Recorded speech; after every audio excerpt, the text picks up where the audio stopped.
nights on light-filled bridges, each night famous American bridges, calm red cantilevered Americans fill my wet dreams with foamy oceans. 5. An avid photographer, the king stopped to take photos of statues of his parents. 6. What time did you set that false alarm? 7. She kneels in the darkness, waiting for me. I'm looking for something she has lost. She has wrapped it up and put it away. She is miles away, meters away, here and away. Are the same now. Now we are the same. She kneels in a quiet that burns heat, sears my brows as I step around her. In the dark and dim moments, in strange meditation, waiting for me to find a something. Facing the open wardrobe, spilling its shadows and its plastic sleeves, she kneels in the darkness, torching the millennium. 8. Things to do when you feel like an expert in the future include wearing old jeans, walking in the afternoon sun during daylight savings, reading the form guide, drinking beer on the house, consoling experts of the past. 9.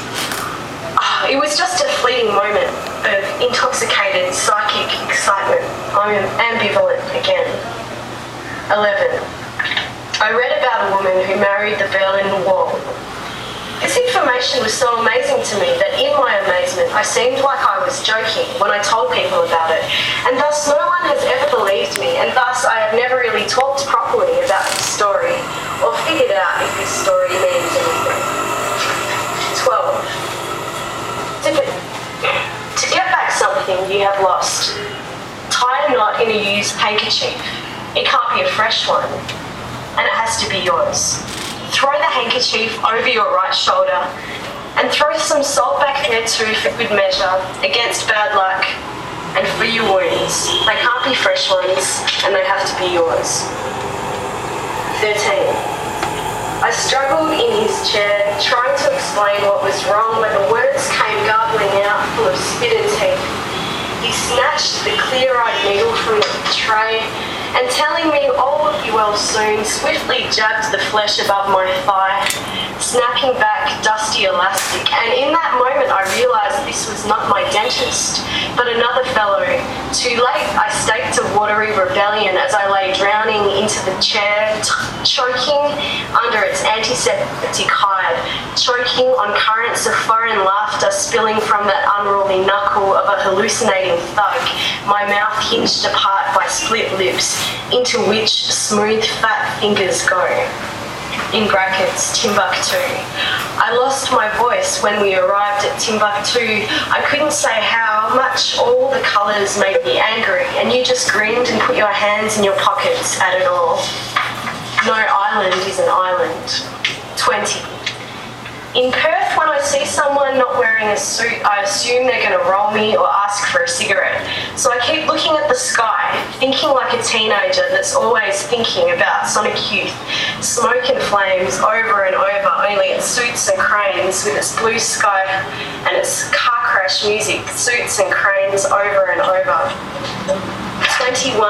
Night swimming with Amber at Cottesloe, towels and bathers at the Pussies. 22.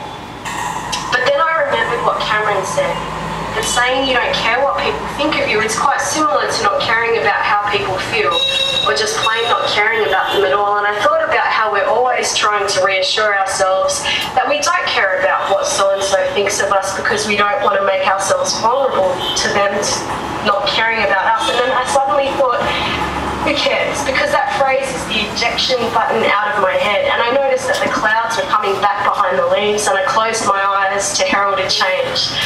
But instead of getting deep, I just focused on the last thing I saw, a pigeon landing on a branch high above my head. And I tried to figure out if it would be better to be shat on with my eyes closed or open.